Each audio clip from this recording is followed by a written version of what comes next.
Hello मेरे प्यारे साथी, क्या आप भी क्लास 10वीं के छात्र हैं? 2027 में मैट्रिक का परीक्षा देने वाले हैं तो ये वीडियो आपके लिए बहुत ही महत्वपूर्ण होने वाले हैं। आज के इस वीडियो में हम विज्ञान का टॉप 50 ऑब्जेक्टिव क्वेश्चन को कराने वाले हैं, तो वीडियो को अंत तक यहाँ पर जरूर देखिएगा और खुद से बनाने का प्रयास जरूर कीजिएगा। तो चलिए वीडियो को शुरू करते हैं। हमारा देखिए पहला क्वेश्चन है, प्रकाश का परावर्तन के कितने नियम होते हैं? प्रकाश का परावर्तन के मेरे भाई कितने नियम होते हैं? तो हम सभी जानते हैं प्रकाश के परावर्तन के 2 नियम होते हैं। नेक्स्ट क्वेश्चन देखिएगा, नेक्स्ट क्वेश्चन है, प्रकाश के अपवर्तन के कितने नियम होते हैं? जितने नियम परिवर्तन के होते हैं उतने नियम ही अपवर्तन के होते हैं। ऑप्शन बी हो जाएगा। चलिए तीसरा नंबर क्वेश्चन बताइएगा, लेंस की क्षमता का एसआई मात्रक क्या होता है? तो लेंस की क्षमता का एसआई मात्रक को हम कहते हैं डायोप्टर मेरे भाई। लेंस की क्षमता के एसआई मात्रक को क्या कहते हैं साथी? डायोप्टर कहते हैं। चौथा नंबर क्वेश्चन देखिएगा, मानव नेत्र में किस प्रकार का लेंस पाया जाता है? मानव नेत्र में किस प्रकार का लेंस पाया जाता है? तो मानव नेत्र में हम पाया जाता है उत्तल लेंस मेरे भाई। क्या पाया जाता है? उत्तल लेंस पाया जाता है। अगला प्रश्न बताइएगा, स्पष्ट देखने के लिए न्यूनतम दूरी कितनी होती है? स्पष्ट देखने के लिए हमारा न्यूनतम दूरी 25 सेंटीमीटर होती है। न्यूनतम दूरी 25 सेंटीमीटर होती है। वहीं पर अधिकतम पूछेगा तो अनंत होती है। अधिकतम पूछेगा तो अनंत होती है। प्रश्न नंबर 6 देखिएगा, निकट दृष्टि दोष दूर करने के लिए किस लेंस का प्रयोग करते हैं? यदि किसी व्यक्ति को निकट दृष्टि दोष यहाँ पर हो चुका है तो उसके लिए हम अवतल लेंस का प्रयोग करते हैं। उसके लिए हम क्या करते हैं? अवतल लेंस का प्रयोग करते हैं। निकट दृष्टि दोष में क्या होता है? दूर की वस्तुएं नहीं दिखती है। दूर की वस्तुएं क्या होती है? साफ नहीं दिखती है। निकट की वस्तु साफ दिखती है लेकिन दूर की वस्तु साफ नहीं दिखाई देती है। 7वां नंबर क्वेश्चन देखिएगा, विद्युत धारा का एसआई मात्रक क्या होता है? मेरे साथी जल्दी से बताइएगा, विद्युत धारा का एसआई मात्रक क्या होता है? तो विद्युत धारा का एसआई मात्रक एम्पियर होता है। क्या होता है? एम्पियर होता है। प्रश्न संख्या 8 देखिएगा, प्रतिरोध का एसआई मात्रक क्या होता है? तो प्रतिरोध का एसआई मात्रक यहाँ पर ओम होता है। प्रतिरोध का एसआई मात्रक क्या होता है? तो प्रतिरोध का एसआई मात्रक ओम होता है। प्रश्न संख्या 9 देखिएगा, विभवांतर का एसआई मात्रक क्या है? विभवांतर का एसआई मात्रक क्या होता है? विभवांतर का एसआई मात्रक यहाँ पर वोल्ट होता है। विभवांतर का एसआई मात्रक क्या होता है? वोल्ट होता है। चलिए प्रश्न संख्या 10 देखिएगा, विद्युत शक्ति का एसआई मात्रक क्या होता है? तो विद्युत शक्ति का एसआई मात्रक क्या होता है? जूल होता है। विद्युत शक्ति का एसआई मात्रक जूल नहीं वाट होता है। क्या होता है? वाट कर लीजिएगा, ऑप्शन बी वाट हो जाएगा। विद्युत शक्ति का एसआई मात्रक क्या होता है? वाट होता है। 11 नंबर क्वेश्चन देखिएगा, बैटरी से किस प्रकार की धारा प्राप्त होती है? बैटरी से हमें दिष्ट धारा यानी कि डीसी करंट प्राप्त होती है। बैटरी से हमें किस प्रकार की धारा प्राप्त होती है? तो दिष्ट धारा प्राप्त होती है। डायनमो यानी कि जनित्र में भाई, डायनमो यानी कि जनित्र से हमें कौन सी धारा प्राप्त होती है यानी कि कौन सी हमें करंट प्राप्त होती है? तो जनित्र से हमें एसी करंट प्राप्त होती है और बैटरी से हमें डीसी करंट प्राप्त होती है। बैटरी से हमें डीसी करंट प्राप्त होती है। वहीं पर यहाँ पर डायनमो यानी कि जनित्र से यहाँ पर एसी करंट प्राप्त होती है। 13वां नंबर क्वेश्चन देखिएगा, बायोगैस का मुख्य घटक यानी मुख्य अवयव क्या है? तो बायोगैस का मुख्य घटक या अवयव पूछे, घटक या अवयव पूछे तो मीथेन कर दीजिएगा। क्या हो जाएगा? मीथेन हो जाएगा। चलिए 14वां नंबर क्वेश्चन देखिए, कौन सा अधातु कमरे के ताप पर द्रव अवस्था में होता है? कौन सा ऐसा अधातु पूछेगा? तो अधातु में ब्रोमीन एक ऐसा धातु है मेरे भाई जो यहाँ पर कमरे के ताप पर द्रव अवस्था में होता है। चलिए अगला प्रश्न 15 नंबर क्वेश्चन देखिएगा, कौन सा धातु जो कमरे के ताप पर द्रव अवस्था में रहता है? धातु पूछेगा तो यहाँ पर पारा मार दीजिएगा और वहीं पर अधातु पूछेगा तो क्या कर दीजिएगा? ब्रोमीन। अधातु पूछेगा तो ब्रोमीन हो जाएगा। चलिए अगला प्रश्न बताइएगा, 16 नंबर क्वेश्चन क्या कह रहा है, लोहे को जिंक से लेपित करने की क्रिया को हम क्या कहते हैं? लोहे को जंग से बचाने के लिए हम जिंक से उसको लेपित करते हैं। इस प्रक्रिया को कहते हैं गैल्वेनीकरण। क्या कहते हैं? गैल्वेनीकरण कहते हैं। ऑप्शन बी इसका करेक्ट आंसर हो जाएगा। 17वां नंबर क्वेश्चन देखिएगा, अम्ल का पीएच मान कितना होता है? अम्ल का पीएच मान कितना होता है? तो अम्ल का पीएच मान 7 से कम होता है मेरे साथी। क्या होता है? 7 से कम होता है। 18 नंबर क्वेश्चन देखिएगा, क्षारीय विलयन का पीएच मान कितना होता है? तो क्षारीय विलयन का पीएच मान 7 से अधिक होता है। क्षारीय विलयन का पीएच मान क्या होता है? 7 से अधिक होता है। 19 नंबर क्वेश्चन देखिएगा, उदासीन विलयन का पीएच मान क्या होता है मेरे साथी? जल्दी से बताइएगा। उदासीन विलयन का पीएच मान क्या होता है? 7 होता है। उदासीन विलयन यानी कि न्यूट्रल सॉल्यूशन का पीएच मान क्या होता है? तो 7 होता है।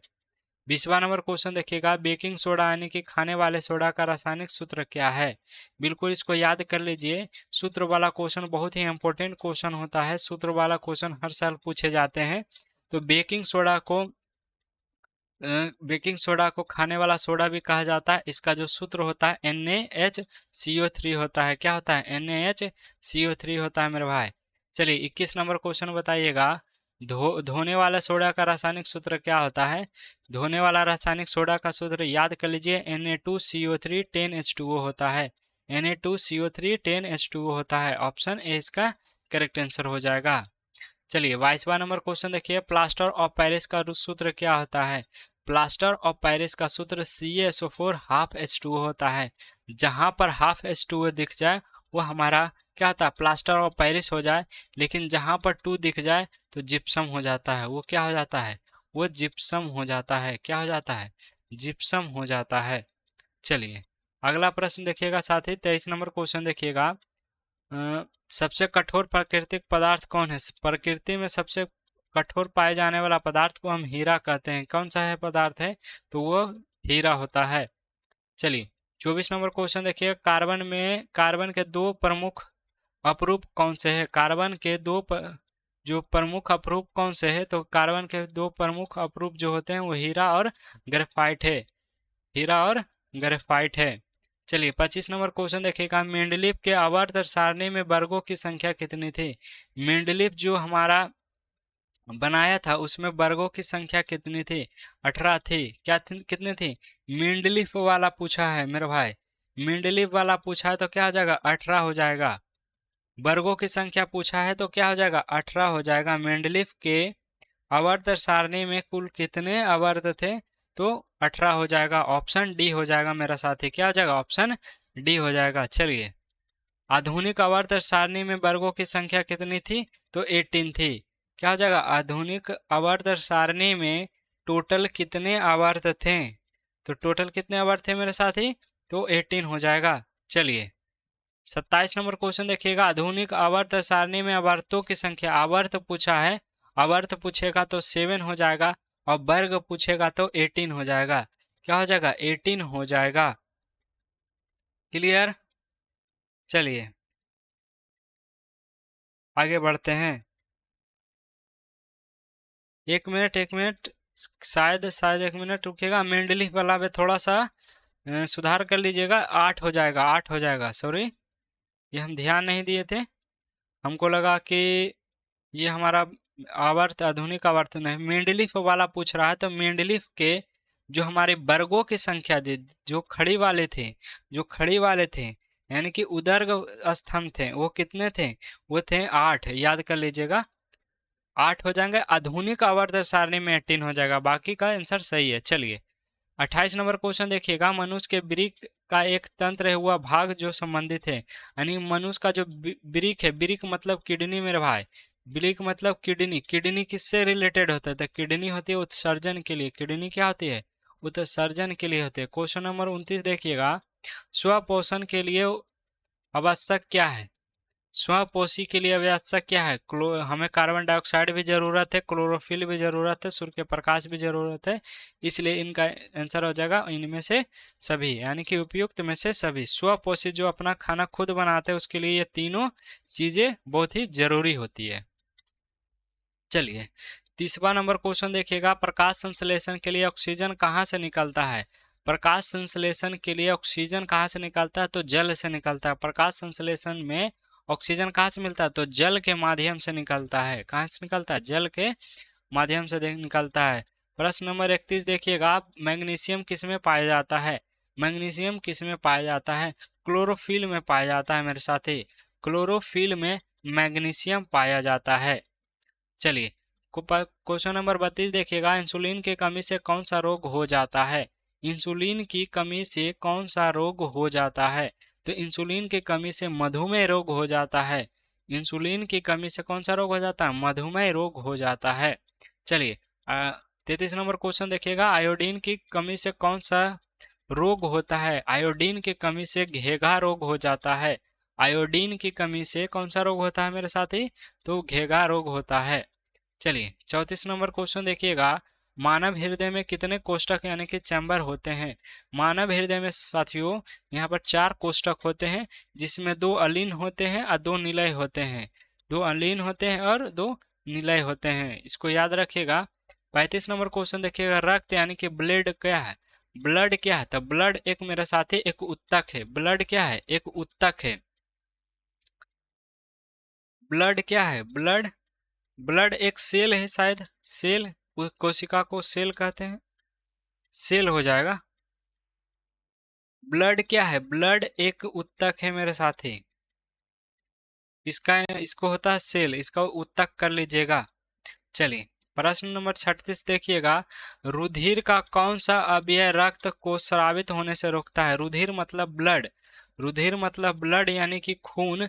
खून जब यहाँ पर कहीं से कट जाता है, खून कहीं से यहाँ पर देखिए कट जाता है, तो देखिएगा कुछ समय बाद अपने आप क्या होता है? अपने आप खून रुक जाता है। तो उसका कारण क्या है? प्लेटलेट्स के कारण। प्लेटलेट्स की कमी जिसके हो जाते हैं, उसका जो खून होता है वो नहीं रुकता, उसका जो खून होता है वो मेरे भाई क्या होता है? नहीं रुकता है। क्लियर? चलिए 37 नंबर क्वेश्चन देखिएगा, पुष्पी पादप में लैंगिक जननों की किसके द्वारा होता है? यानी कि पुष्पी पादा में लैंगिक जनन किसके द्वारा होता है? तो पुष्पी पादा में फूलों के द्वारा होता है। पुष्पी पादप में फूलों के द्वारा होता है। 38 नंबर क्वेश्चन देखिएगा, नर और मादा युग्मक के संलयन को क्या कहते हैं? जब नर और मादा, जब यहाँ पर नर, मेरे साथी नर और मादा, क्या मेरे भाई, नर और मादा आपस में मिलते हैं, तो उस प्रक्रिया को कहते हैं निषेचन। उस प्रक्रिया को हम क्या कहते हैं? उस प्रक्रिया को हम कहते हैं निषेचन। चलिए क्वेश्चन नंबर 39 देखिएगा, मुकुलन द्वारा प्रजनन किसमें होता है? मुकुलन द्वारा प्रजनन ईस्ट और हाइड्रा में होता है। अगर ईस्ट ना दे तो हाइड्रा याद रखेगा, हाइड्रा में भी होता है। ये दोनों में ईस्ट के द्वारा होता है।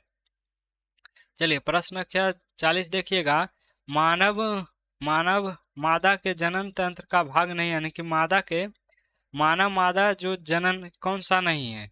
जनन तंत्र नहीं है मादा का। तो देखिए अंडाशय मादा है, गर्भाशय भी मादा है और डिंब वाहिनी भी मादा है, लेकिन शुक्र वाहिका एक नर जनन तंत्र है। क्या है?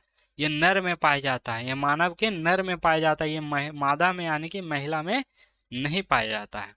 प्रश्न संख्या 41 देखिएगा, अनुवांशिक के पिता किसे कहा जाता है? अनुवांशिकी का पिता मेंडल को कहा जाता है। याद रखिएगा, अनुवांशिक के पिता को किसको कहा जाता है? मेंडल को कहा जाता है।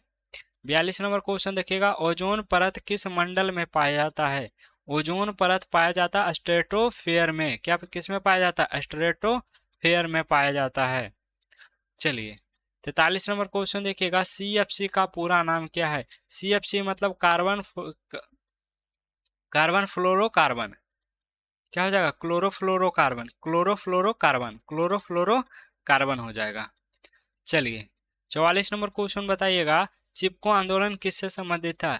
मेरे साथी बताइएगा, चिपको आंदोलन किसके लिए किया गया था? तो चिपको आंदोलन किया था पेड़ को बचाने के लिए, तो वन संरक्षण के लिए हुआ था। किसके लिए था? वन संरक्षण के लिए हुआ था।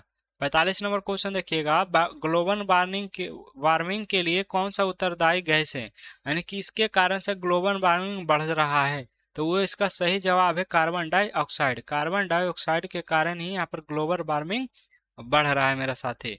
चलिए 46 नंबर क्वेश्चन देखिएगा, सिलिकॉन क्या है?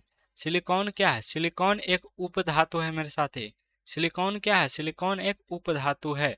चलिए 47 नंबर क्वेश्चन बताइएगा, विद्युत बल्ब का फिलामेंट जो होता है किस तार से बनाया जाता है?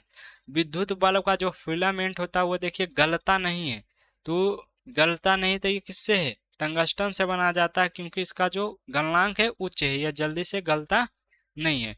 48 नंबर क्वेश्चन देखिएगा, विद्युत किलो, यहाँ पर देखा किलो वाट किसका मात्रक है? तो विद्युत ऊर्जा का मात्रक है। क्या है? विद्युत ऊर्जा का मात्रक है, विद्युत शक्ति का मात्रक नहीं होगा। विद्युत शक्ति का मात्रक जूल होता है। क्या होता है? जूल होता है। विद्युत ऊर्जा का ऐसा ही मात्रक क्या होता है? किलोवाट घंटा होता है। चलिए 49 नंबर क्वेश्चन देखिएगा, समतल दर्पण द्वारा बना प्रतिबिंब कैसा होता है। समतल दर्पण द्वारा प्रतिबिंब कैसा होता है, तो समतल दर्पण में यहाँ पर काल्पनिक प्रतिबिंब केवल बनाए जाते हैं। समतल दर्पण में केवल काल्पनिक बनाए जाते हैं। चलिए लास्ट नंबर क्वेश्चन देखिएगा, 50 नंबर क्वेश्चन बताइएगा, दाढ़ी बनाने के लिए कौन सा दर्पण प्रयुक्त किया जाता है। तो दाढ़ी बनाने के लिए हम प्रयुक्त करते हैं कौन सा दर्पण, अवतल दर्पण का प्रयोग किया जाता है। तो मेरे साथ ही जल्दी से बताइएगा, आप लोग कमेंट बॉक्स में 50 क्वेश्चन में आपसे खुद से कितना क्वेश्चन बना था, आपसे खुद से कितना क्वेश्चन बना था, कमेंट बॉक्स में जरूर बताइएगा। मिलेंगे अगली क्लास में, चैनल को सब्सक्राइब कर लीजिए।